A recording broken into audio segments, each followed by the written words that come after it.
अस्सलाम वालेकुम and welcome to current tutorials.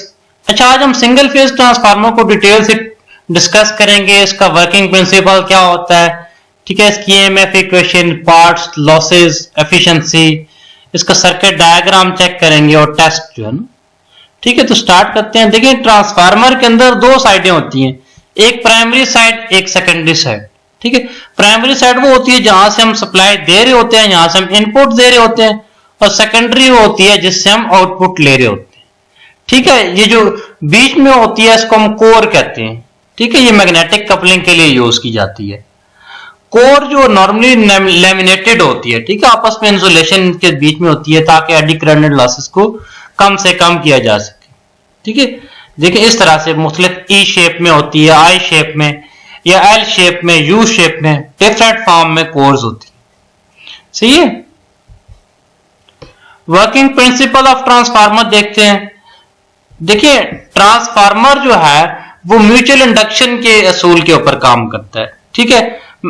अब दो मैग्नेटिकली कपल्ड सर्किट है, ये वाला प्राइमरी साइड और सेकेंडरी साइड इलेक्ट्रिकली कपल्ड नहीं है, ये मैग्नेटिकली कपल्ड है। इलेक्ट्रिकली कपल्ड कब होते, जब यहां से एक तार निकल के इसके अंदर चली जाती, ठीक है। अब ये मैग्नेटिकली कपल्ड किस तरह से है, ये कोर जो है लैमिनेटेड कोर, ये फ्लक्स के गुजरने के लिए ये रास्ता इनको प्रोवाइड कर रही है। अब ये फ्लक्स जो है यहां से प्राइमरी साइड से सेकेंडरी साइड के साथ जा रहा है, ठीक है। तो ये मैग्नेटिक लाइन ऑफ फोर्सेस के थ्रू आपस में एक दूसरे से कपल्ड है, ठीक है। डायरेक्ट तार कुछ भी नहीं लगी हुई दोनों के साथ। अब ट्रांसफार्मर के अंदर दो चीजें होती हैं, एक प्राइमरी वाइंडिंग, एक सेकेंडरी वाइंडिंग, ठीक है। प्राइमरी पे हम इनपुट देते हैं और सेकेंडरी पे क्या करते हैं, आउटपुट लेते हैं, ठीक है।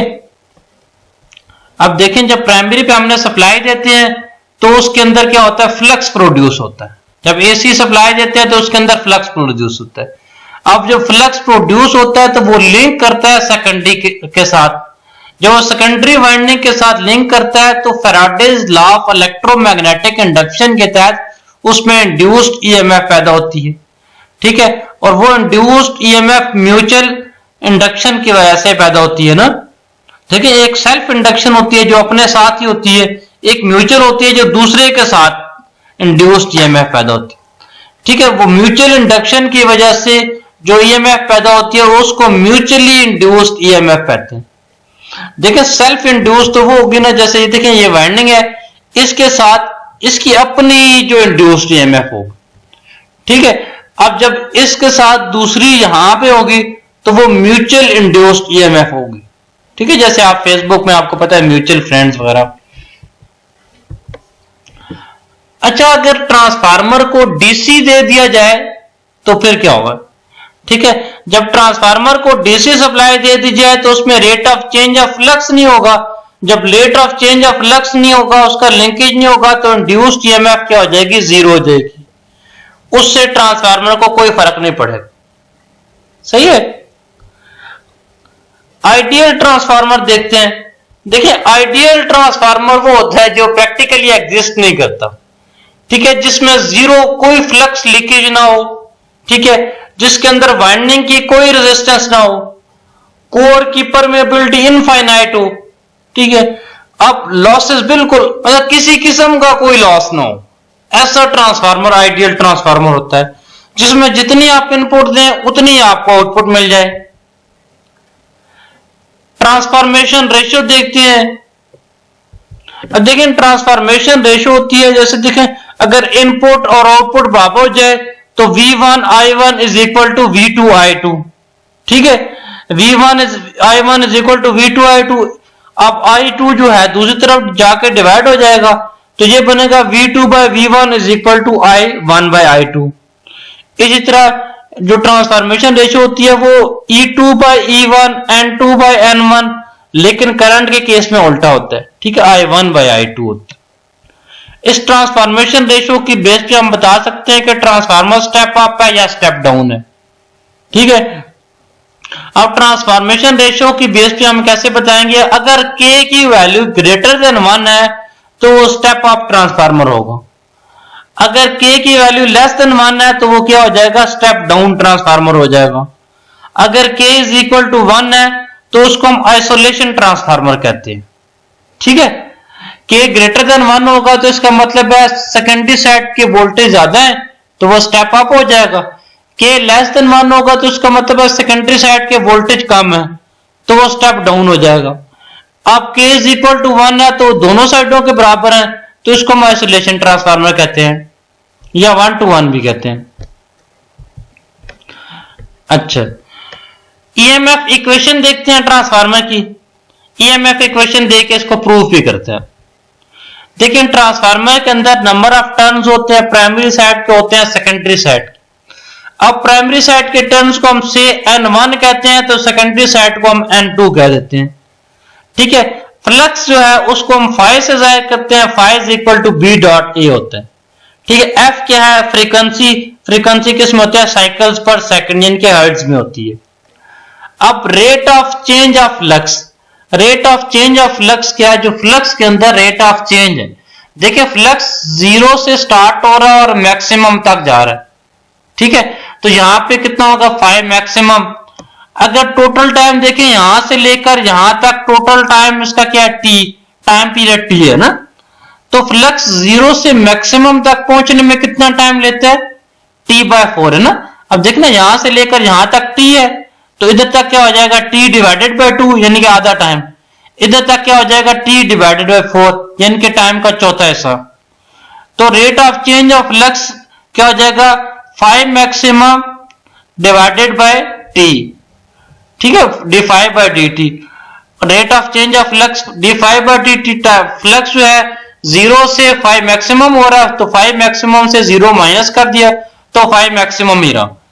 अब टाइम की वैल्यू 0 से T/4 हो रही है तो T/4 से जो है 0 माइनस कर दिया तो यही रहा। अब देखें T/4 लिखा हो तो यहां पे आगे T की जगह 1/f।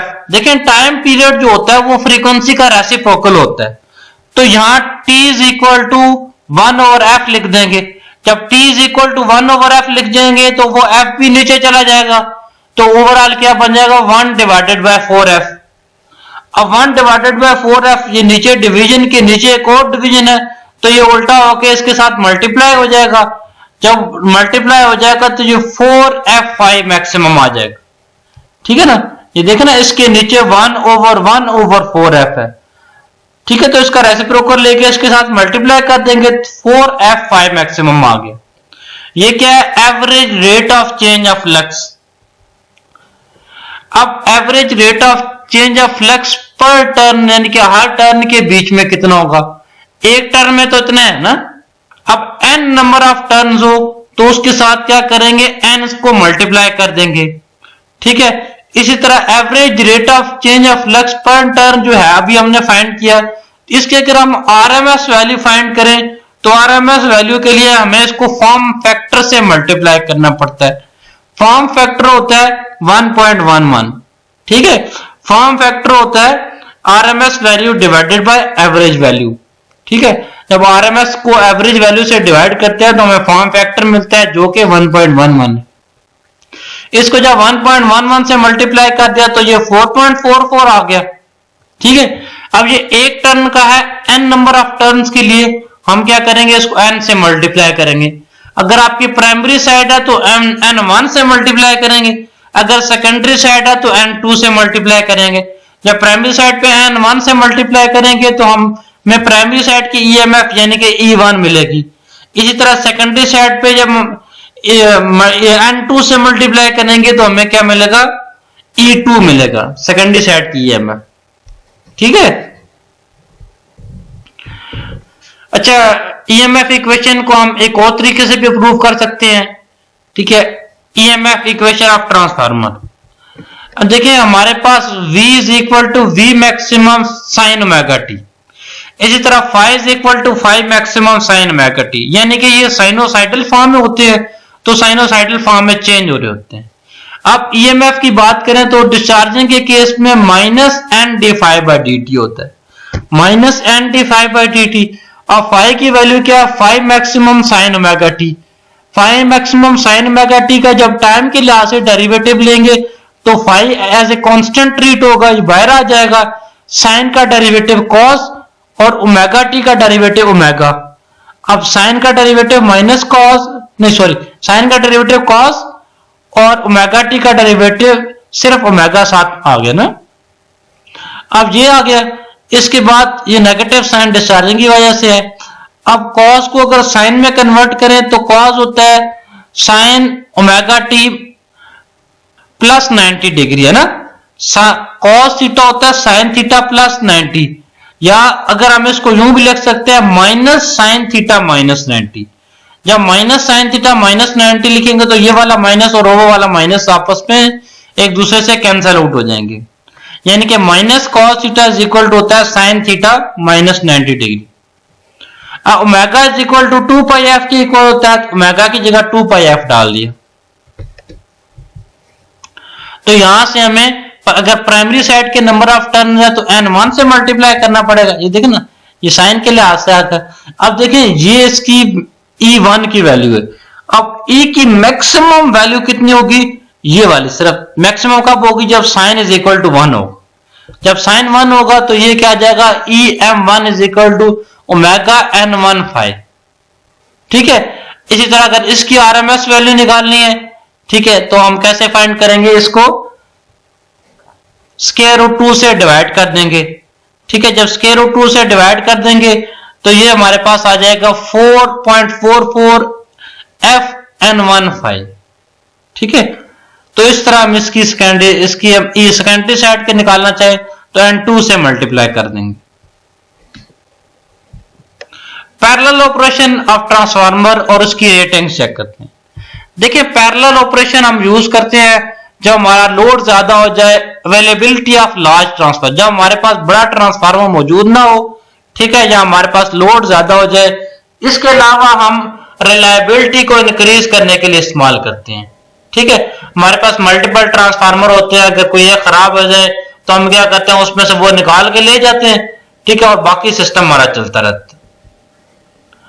हमारा ट्रांसफार्मर के ऑपरेशन कंडीशंस क्या हैं, ठीक है, रेटिंग दोनों की सेम होनी चाहिए। दोनों ट्रांसफार्मर की सबसे पहली चीज रेटिंग सेम होनी चाहिए। दूसरी बात ये कि अगर 3 फेज की बात करें तो उसका फेज सीक्वेंस सेम होना चाहिए। ठीक है, उसका फेज रेड येलो ब्लू, उसका सीक्वेंस बिल्कुल सेम होना चाहिए।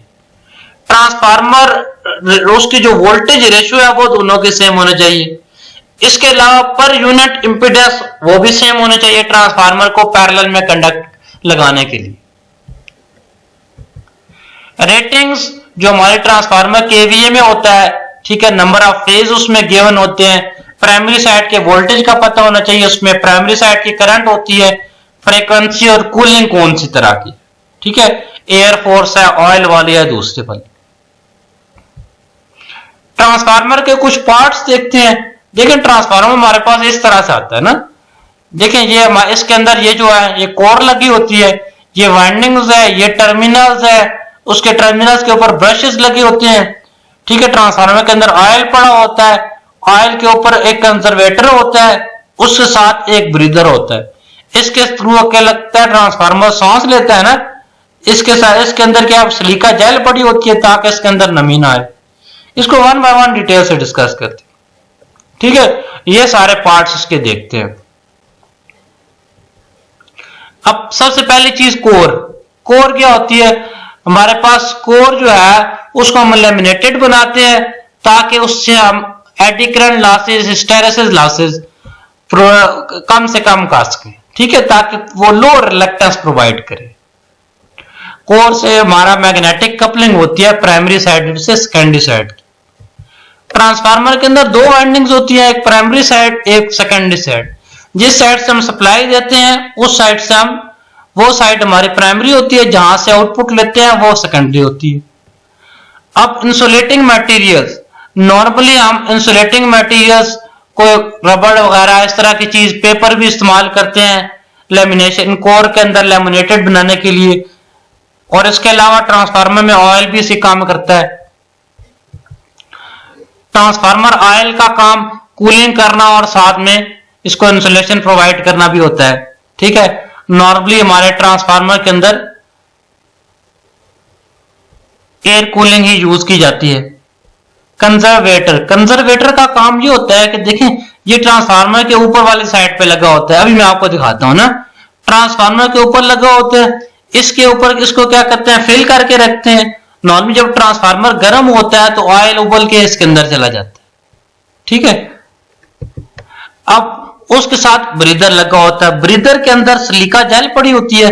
सिलिका जेल इसलिए पड़ी होती है कि बाहर से जो हवा है ना, वो नमी उसके अंदर नमी ना हो। जैसे देखें, आपके शूज जो आप दुकान से खरीदते हैं उसके अंदर सिलिका जेल पड़ी होती है, वो इसीलिए कि उसके अंदर से नमी क्या कर ले, एब्जॉर्ब कर ले। क्योंकि देखें, ट्रांसफार्मर के अंदर जब पानी आएगा या मॉइस्चर आएगा तो उसकी इंसुलेशन को अफेक्ट करेगा। जब उसकी इंसुलेशन को अफेक्ट करेगा तो उसके में कोई फॉल्ट आने का खतरा हो सकता है।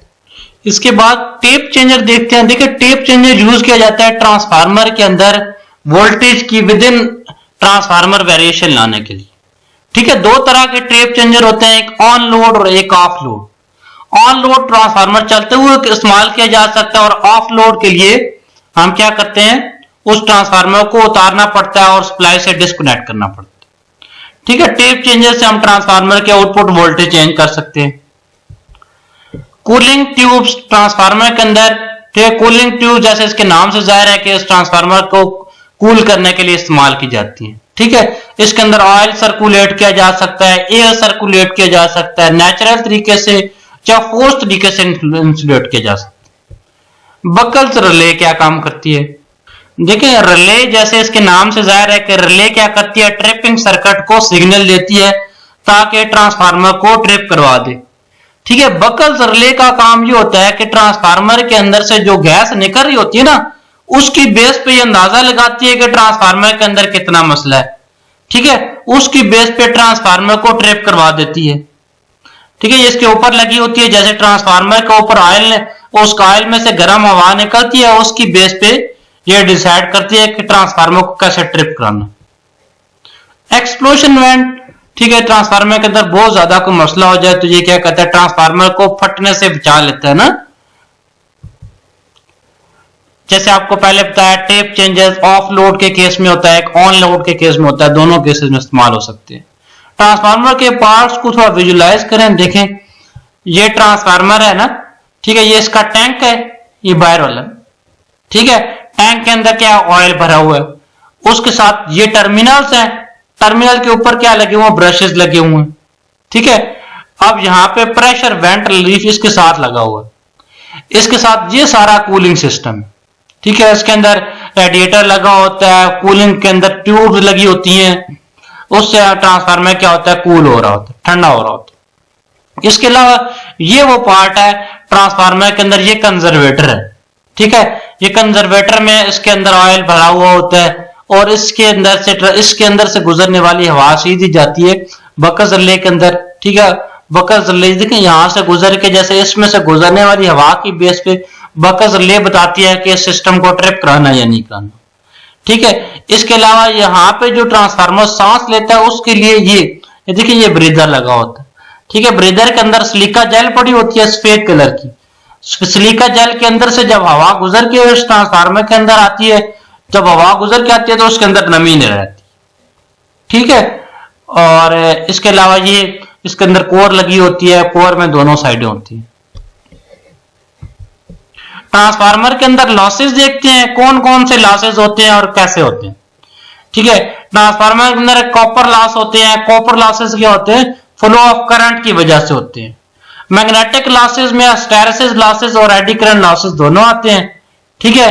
कॉपर लॉसेस पे क्योंकि प्राइमरी साइड भी होती है और सेकेंडरी साइड भी होती है, तो प्राइमरी साइड के copper losses I square R में प्राइमरी वाली करंट और प्राइमरी वाली रेजिस्टेंस रखेंगे। इसी तरह सेकेंडरी वाले लॉसेस में आई स्क्वायर आर पर सेकेंडरी करंट I2 और R2 रखेंगे, ठीक है। दोनों को ऐड कर लेंगे तो टोटल कॉपर लॉसेस हो जाएंगे, ठीक है। अब ट्रांसफार्मर के अंदर कॉपर लॉसेस को कम करने के लिए क्या किया जाता है कि R1 और R2 की वैल्यू क्या कर दी हमने, वो रिड्यूस कर दी, ठीक है।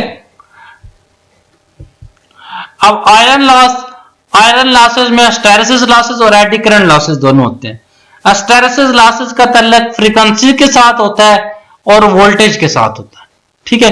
बी रेज्ड पावर 1.6 एन, साथ में फ्रीक्वेंसी और साथ में वी लिखो।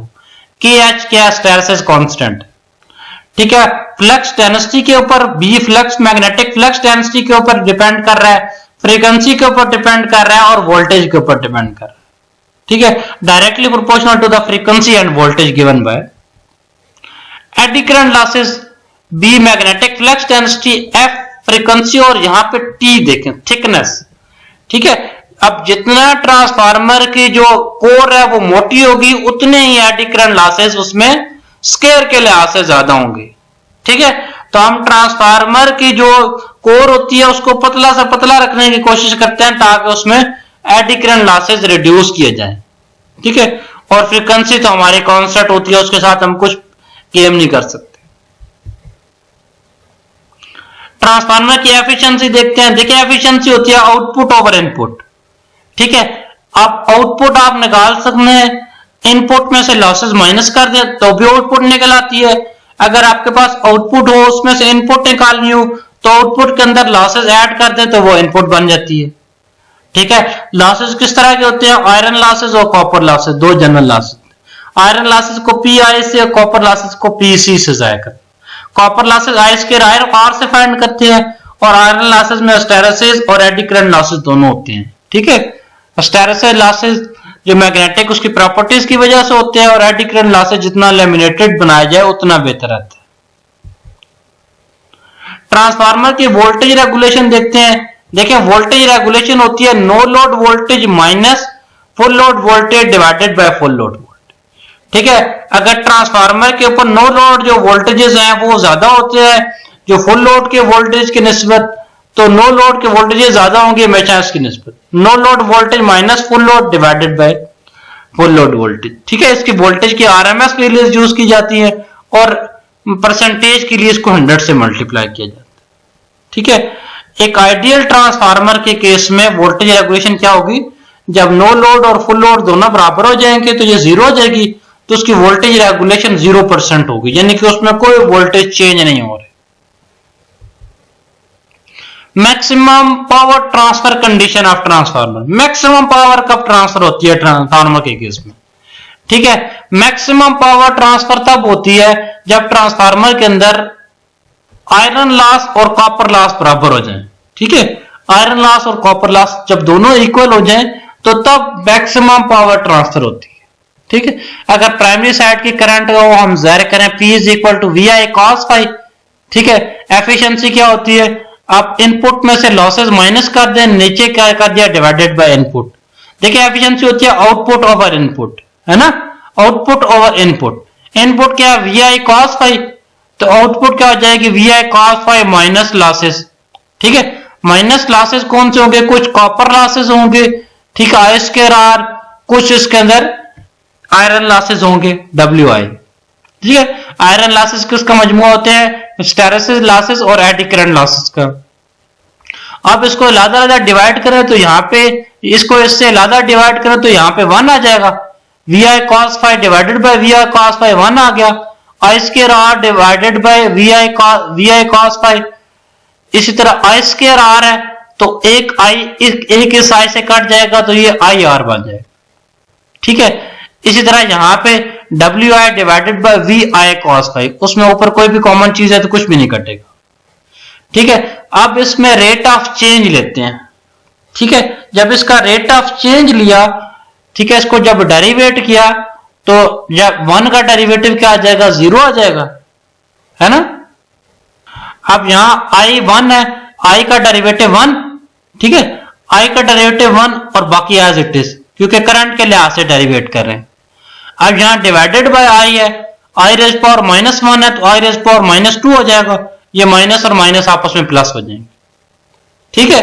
तो यहां डिवाइडेड बाय आई स्क्वायर लिखा हुआ है, इसलिए यहां आई था, यहां आई स्क्वायर लिखा हुआ, नेगेटिव साइन पॉजिटिव साइन में कन्वर्ट हो गया क्योंकि आई रेज्ड पावर -1 का डेरिवेटिव होता है -1 आई रेज्ड पावर -2, ठीक है। तो ये WC divided by I square आ रहा। अब हमने मैक्सिमम पावर कंडीशन के लिए इसको इक्वल टू 0 पुट करना है। जब इसको इक्वल टू 0 पुट किया तो ये नेगेटिव टर्म उधर आ जाएगी तो ये पॉजिटिव हो जाएगी, नेगेटिव टर्म जब उधर आ गई तो ये पॉजिटिव होगी। तो V1 cos फाई और V1 cos फाई कैंसिल हो गया, यहां पे क्या रह गया आई स्क्वायर और यहां WI, आई स्क्वायर उधर जाके मल्टीप्लाई हो जाएगा तो क्या बन जाएगा ये I square R is equal to WI। I square R किसके इक्वल होता है, copper loss is equal to iron loss. ठीक है, तो जब कॉपर लॉस और आयरन लॉस इक्वल हो जाए तब हमारे पास मैक्सिमम एफिशिएंसी आती है। उस वक्त हमने करंट निकालनी हो, आउटपुट पे करंट निकालनी हो, तो देखें WI डिवाइडेड बाय R2 का स्क्वायर, ठीक है ना, I square R is equal to WI equal होता है, तो R उधर जाके डिवाइड हो जाएगा, I का स्क्वायर है तो उसके लिए हमें स्क्वायर रूट लेना पड़ेगा। ठीक है, इसी तरह जो लोड होगा वो इक्वल होगा full load into iron loss divided by copper loss. अब मैक्सिमम एफिशिएंसी के लिए जब ट्रांसफार्मर से मैक्सिमम एफिशिएंसी लेनी हो तो सबसे पहली चीज हमारे लिए क्या चीज, दो चीजें जरूरी हैं। सबसे पहले अब ट्रांसफार्मर से एफिशिएंसी लेनी है तो अभी जैसे हमने डिस्कस किया कि कॉपर लॉस और आयरन लॉस बराबर, ठीक है। दूसरी एफिशिएंसी लेने के लिए हमें यूनिटी पावर फैक्टर होना चाहिए, ठीक है। अगर यूनिटी पावर फैक्टर नहीं होगा तो पावर फैक्टर की वजह से लीडिंग और लैगिंग के केस में वो भी लॉसेस होंगे, ठीक है। आयरन लॉस और कॉपर लॉस इक्वल होना चाहिए और यूनिटी पावर फैक्टर होना चाहिए, ये दो मैक्सिमम एफिशिएंसी की कंडीशंस। अब देखिए ये वही उसी को ग्राफिकली रिप्रेजेंट किया गया, जब कॉपर लॉस और आयरन लॉस इक्वल है तो एफिशिएंसी मैक्सिमम एफिशिएंसी है। इसके जब दोनों में से कोई एक चीज भी बढ़ जाती है तो फुल लोड करंट जो है वो रिड्यूस होना शुरू हो जाता है। ट्रांसफार्मर का इक्विवेलेंट सर्किट देखते हैं और इसकी फेजर डायग्राम, ठीक है। पहले हम इसका ट्रांसफार्मर का इक्विवेलेंट सर्किट देख लेते हैं। ट्रांसफार्मर के केस में देखिए ट्रांसफॉर्मेशन रेशियो होती है K2 is equal to V2 by V1 N2 by N1। इसी तरह R2 यानी कि रेजिस्टेंस की बात करें तो R2 by R1 जो होता है K स्क्वायर के इक्वल होता है। इसी तरह X2 by X1 K square के इक्वल होता है। Z2 by Z1 क्या होता है, K स्क्वायर के इक्वल होता है। अब ट्रांसफार्मर की ये प्राइमरी साइड है, ये इसकी सेकेंडरी साइड है, ठीक है। हम क्या करते हैं, इक्विवेलेंट सर्किट बनाने के लिए किसी एक साइड को दूसरी साइड पे शिफ्ट कर देते हैं। जब एक साइड को दूसरी साइड पे शिफ्ट करते हैं तो उसके लिए हमें K यूज करते हैं, ठीक है। अब देखें K इज इक्वल टू जैसे I square 1 R1 is equal to, यहां से हमने K की वैल्यू निकाली R2 by R1 के square, K square is equal to क्या होता है R2 by R1, ठीक है। अगर हमने एक साइड से दूसरी साइड में शिफ्ट करना हो तो हमें उसको K स्क्वायर से या मल्टीप्लाई करना पड़ता है या डिवाइड करना पड़ता है। अब देखें यहां पे देखें सारा कुछ जो है प्राइमरी साइड पे शिफ्ट किया गया, ठीक है। जब प्राइमरी साइड पे शिफ्ट किया गया है तो हमने क्या फाइंड करना पड़ेगा, R1 फाइंड करना पड़ेगा। अब देखिए R1 पहले भी मौजूद है तो यहां पे हमने क्या किया R2 डैश कर लिया, ठीक है। यहां पे K square is equal to क्या था R2 by R1, तो जो R1 है ना उसको हमने क्या कर दिया R2 डैश। R2 डैश का मतलब ये है कि वो जो सेकेंडरी साइड की रेजिस्टेंस जो प्राइमरी साइड पे उठ के आ गई है, ठीक है। R2 डैश का मतलब है resistance of secondary side refer to primary side, यानी कि सेकेंडरी साइड की वो रेजिस्टेंस जो प्राइमरी साइड पे आ, ठीक है। R2 dash is equal to R2 by K square, क्योंकि K स्क्वायर था R2 बाय R1 और R1 क्योंकि हमारे पास ये पहले R1 मौजूद है, इन दोनों का मैसअप बचाने के लिए इसको हमने R1 को क्या कह दिया R2 डैश कह दिया। तो R2 dash is equal to R2 by K square. इस तरह X2 dash is equal to X2 by K का स्क्वायर। इसी तरह Z2 dash is equal to Z2 by K square. अब जब 2 डैश का नाम ले लिया तो यहां पे V1 की जगह E2 डैश कर दे। E2 dash is equal to E2 by K, I2 is equal to K into I2, क्योंकि करंट का हिसाब उल्टा हो, ठीक है। जब ये इस तरह किया तो हमने सारे चीजों को क्या कर दिया प्राइमरी साइड पे शिफ्ट कर दिया। जब प्राइमरी साइड पे शिफ्ट कर दिया एक ये रिएक्टेंस रह गई, एक ये रेजिस्टेंस रह गई, एक ये रेजिस्टेंस उधर से शिफ्ट होके आ जाएगी, ये रिएक्टेंस उधर से शिफ्ट हो गया और ये लोड भी उस साइड पे शिफ्ट किया होके आ गया, सही है। ये इसका मैग्नेटाइजिंग कंपोनेंट है।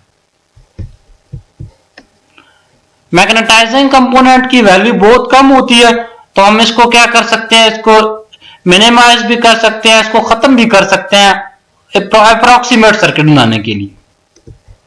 अब देखिए ये अप्रोक्सीमेट बनाने के लिए हमने क्या किया, उसके ये देखिए इसका अप्रोक्सीमेट बनाने के लिए हमने ये वाली चीज जब खत्म कर दी तो ये रेजिस्टेंस और ये रेजिस्टेंस इकट्ठी हो जाएंगी, ये रिएक्टेंस और ये रिएक्टेंस इकट्ठी हो जाएंगी।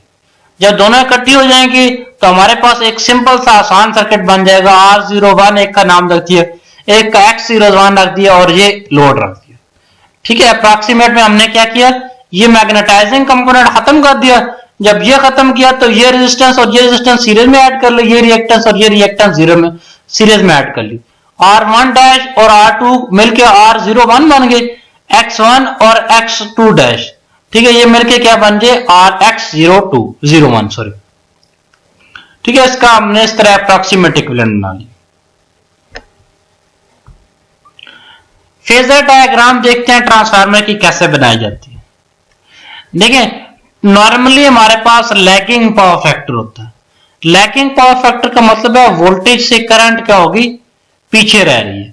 वोल्टेज से करंट पीछे रह रही है तो इसका रेजिस्टिव ड्रॉप क्या हो जाएगा, V is equal to IR, इसी लाइन में सीधा सीधा आ जाएगा। जब इसी लाइन में सीधा सीधा आ जाएगा तो हेड टू टेल रूल के तहत यहां पे हमने क्या कर दिया, इसकी हेड के साथ अगले की टेल मिला दी तो यहां पे ऐड कर दिया। ठीक है, जो सीधा सीधा वेक्टर सम जैसे करते हैं, ये सीधा सीधा V is equal to IR, register का ड्रॉप यहां सीधा सीधा लगा दिया करंट के हिसाब से, जिस तरह करंट थी उसी तरह का वेक्टर लगा दिया रेजिस्टेंस का, क्योंकि रेजिस्टेंस एक स्केलर क्वांटिटी है। इसी तरह इंडक्टेंस के लिहाज से इंडक्टेंस में क्या होता है, वोल्टेज 90 डिग्री लीड कर जाते हैं। जब वोल्टेज 90 डिग्री लीड कर जाए तो वोल्टेज जो करंट के लिहाज से यूं आ रहा था उससे 90 डिग्री यूं इस तरफ चलेगा। ठीक है, V is equal to I into X, plus ये इसीलिए लिखा जाता है, इसमें प्लस 90 डिग्री वोल्टेज होते हैं। ठीक है, I इंटू एक्स के साथ ये सीधा इस तरफ आ गया। अब इसका वेक्टर सम लें तो वेक्टर सम यहां से लेकर यहां तक हो। अब यूनिटी पावर फैक्टर की बात करें तो यूनिटी पावर फैक्टर वो होता है जिसमें वोल्टेज और करंट इन फेज होती है। जब वोल्टेज और करंट इन फेज होगी तो IR ड्रॉप उसी तरह आ जाएगा, उसी के सीरीज में आ जाएगा। ठीक है, और जो इसके अलावा जो इंडक्टर का ड्रॉप है उससे 90 डिग्री के फर्क पे आ जाएगा। जब 90 डिग्री के फर्क पे आ गया तो हेड टू टेल रूल से हमने इसका टोटल सम ये निकाल लिया। ठीक है, ये VP डिवाइडेड बाय K, इनके प्राइमरी साइड को डिवाइडेड बाय K कर। इसी तरह लीडिंग पावर फैक्टर में करंट लीड कर रही होती है। ठीक है, जब करंट लीड कर रही होती है तो रेजिस्टिव ड्रॉप बिल्कुल इसी तरह लीडिंग के केस में लगा दिया। जब रेजिस्टिव ड्रॉप यहां पे आ गया तो इंडक्टर के साथ क्या हो जाएगा, वो इससे भी 90 डिग्री आगे होगा, तो इससे 90 डिग्री आगे उसका ये फैक्टर बन गया। अब इन दोनों को हेड टू टेल रूल से जमा कर लिया, यानी कि पहले की टेल को आखिरी की पहले की टेल पे अपनी टेल रखी और आखिरी के हेड के साथ इसका हेड बना दी। सही है। अब ट्रांसफार्मर के केस में देखें, नॉर्मली क्योंकि लैगिंग होता है, नॉर्मल लैगिंग होता है तो लैगिंग में नीचे की तरफ जा दिया और उसके साथ रेजिस्टेंस में इस तरफ आ गया, रेजिस्टेंस में इस तरफ आ गया, रिएक्टेंस में सीधा ऊपर चला गया और ओवरऑल दोनों का सम कर लिया। टाइप्स ऑफ ट्रांसफार्मर देखते हैं ऑन बेसिस ऑफ कूलिंग या उसकी कोर की बेसिस पे या एप्लीकेशन की बेसिस पे। तो सबसे पहले types of transformer basic on the basis of application, application की वजह से जो ट्रांसफार्मर की टाइप्स हम वो देखते हैं। देखिए पावर ट्रांसफार्मर वो होता है, पावर ट्रांसफार्मर है, डिस्ट्रीब्यूशन है, इंस्ट्रूमेंट ट्रांसफार्मर है। ऑटो ट्रांसफार्मर में एक ही चीज एक ही वाइंडिंग होती है। इसी तरह मुख्तलिफ एप्लीकेशंस के अंदर जैसे रेक्टिफायर हो गया, ट्रैक्शन हो गया, अर्थिंग के केस में आइसोलेशन ट्रांसफार्मर वो होता है जिसमें दोनों वोल्टेज बराबर होते हैं, बूस्टर हो गया, फेज शिफ्टिंग, वेल्डिंग या कन्वर्टर। ठीक है, दो तीन मेन चेक करते हैं कौन कौन से होते हैं। देखिए power transformer normally power station के ऊपर इस्तेमाल किए जाते हैं। ठीक है, इनका मकसद क्या होता है, स्टेप अप करना। ठीक है, डिस्ट्रीब्यूशन ट्रांसफार्मर नॉर्मली डिस्ट्रीब्यूशन की जगह पे इस्तेमाल किए जाते हैं, इनका मतलब होता है स्टेप डाउन करना। ठीक है, इसी तरह इंस्ट्रूमेंट ट्रांसफार्मर में करंट ट्रांसफार्मर हो गया, पोटेंशियल ट्रांसफार्मर हो गया, और डिफरेंट टेस्टिंग ट्रांसफार्मर होते हैं, स्पेशल ट्रांसफार्मर, रेक्टिफायर या और ट्रांसफार्मर बेस इस्तेमाल किए जाते हैं स्पेसिफिक पर्पस के लिए। कूलिंग के बेस पे ट्रांसफार्मर की टाइप्स देखते हैं। देखिए किस हिसाब से कूलिंग की जाती है उसी लिहाज से ट्रांसफार्मर का नाम पड़ जाता है। नॉर्मली कूलिंग जो होती है वो ड्राई होती है या ऑयल की बेस पे होती है। अब ड्राई के अंदर भी दो सब कैटेगरीज हैं, एक एयर नेचुरल और एक एयर ब्लास्ट। ठीक है, एयर नेचुरल क्या है, सादा हवा चल रही है, आम है ना। एयर ब्लास्ट क्या, आपने को पंखा शंखा लगा दिया, तेज हवा मारे। अब ऑयल के लिहाज से भी चार किस्में हैं, ऑयल नेचुरल, ठीक है, एयर नेचुरल, यानी कि ऑयल भी नेचुरल चल रहा है, एयर भी नेचुरल चल रही है। फिर उसमें दो, एक में ऑयल आप फोर्स कर देते हैं, एक में आप एयर फोर्स कर देते हैं, और एक में क्या करते हैं, दोनों चीजें फोर्स कर देते हैं। अब नॉर्मली मेथड्स ऑफ कूलिंग, पहले नंबर वाला देखते हैं ऑयल नेचुरल या सेल्फ कूल्ड। उसमें क्या होता है, खुद से ट्रांसफार्मर कूल हो, खुद से ट्रांसफार्मर ठंडा हो रहा होता है। ठीक है, 3 MVA तक ये ट्रांसफार्मर ऐसे ही चला देते हैं आप, क्या ट्रांसफार्मर सेल्फ कूलिंग हो रही है। ठीक है, अगर 3 MVA से ज्यादा हो और 15 MVA तक हो तो हम उसके केस में क्या करते हैं, एयर फोर्स करते हैं। ठीक है, आप पंखे लगा देते हैं, ब्लोअर्स लगा देते हैं, ठीक है, एयर ब्लास्ट कर रहे होते हैं, हवा उसके अंदर फेंक रहे होते हैं। अब ऑयल के लिहाज से ऑयल नेचुरल और एयर नेचुरल। ठीक है, नेचुरल तरीके से ऑयल चल रहा है, नेचुरल तरीके से एयर चल रही है। ठीक है, ये ट्रांसफार्मर अप टू 30 MVA तक चले जाते हैं कि जिसमें आप ऑयल भी नेचुरल लगा दें, ठीक है, नेचुरल तरीके से मूव हो रहा है, और एयर भी नेचुरल एटमॉस्फेयर पे इसको छोड़ दें। ठीक है, ये देखें, और रेडिएटर के साथ ऑयल खुद ही फ्लो कर रहा है, इस तरह एयर भी खुद ही फ्लो कर रही है इसमें ब्रीदर के साथ। Oil natural air force. ठीक है, नेचुरल तरीके से ऑयल चल रहा है, बट एयर जो है आपने क्या कर दिया, फोर्स कर दी। जब एयर फोर्स कर दी तो इसकी रेटिंग जो है 30 MVA से बढ़ के 60 MVA तक चली जाती। ठीक है, अब देखें एयर फोर्स के लिए आपने क्या कर दिया, पंखे लगा दिया। कॉइल क्या है, सिंपली चल रहा है, हवा इसके साथ आपने क्या कर दिया, सिंपल लगा दी। ऑयल फोर्स्ड एयर फोर्स्ड, दोनों चीजें फोर्स कर दी ना। जब दोनों चीजें फोर्स कर दी तो आप ऑयल भी फोर्स कर रहे हैं और एयर भी फोर्स कर रहे हैं। ठीक है, यहां पे आपने देखें ऑयल का फ्लो कंट्रोल कर दिया, पंप के साथ ऑयल फोर्स कर दिया, एयर फोर्स कर दिया आपने पंखों के साथ। ठीक है, ऑयल फोर्स वाटर फोर्स, आपने ऑयल फोर्स कर दिया, उसके साथ क्या कर दिया, वाटर पानी चला दिया, ठंडा पानी। ठीक है, इसमें सेवरल मुख्तलिफ बहुत हाई कैपेसिटी तक इसको ले जाते हैं। इसमें क्या किया आपने, ठीक है, जहां पे ऑयल पंप किया था इसके अलावा साथ में देखिए वाटर इनलेट, पानी भी फोर्स कर दिया। Types of transformer based on construction या कोर की बेसिस पे कैसे होते हैं। अब देखिए शेल टाइप होता है, कोर टाइप होता है, या बैरे टाइप होता है। ठीक है, कोर टाइप ट्रांसफार्मर में देखें बाहर वाइंडिंग हुई पड़ी होती है, अंदर कोर लगी होती है। ठीक है, कोर टाइप ट्रांसफार्मर सिंपल होते हैं, ठीक है, मोर एफिशिएंट होते हैं इस केस में। ये देखें, ये शेल टाइप में क्या होता है, वाइंडिंग अंदर की तरफ लगी होती है। ठीक है, शेल टाइप और कोर टाइप में बाहर की तरफ लगी होती है, और शेल टाइप में क्या होती है, अंदर की तरफ लगी होती है। और दोनों के केस में जो कोर होती है वो लैमिनेटेड होती है। ठीक है, इसके अपने फायदे नुकसानात है। शेल टाइप और कोर टाइप को कंपेयर करते हैं दोनों को आपस में। देखें, शेल टाइप का सबसे बड़ा फायदा होता है कि इसमें शेल के केस में जो हमारी जो वाइंडिंग है वो मोस्ट पार्ट उसका कवर होता है, तो इसमें डबल मैग्नेटिक सर्किट मिलता है।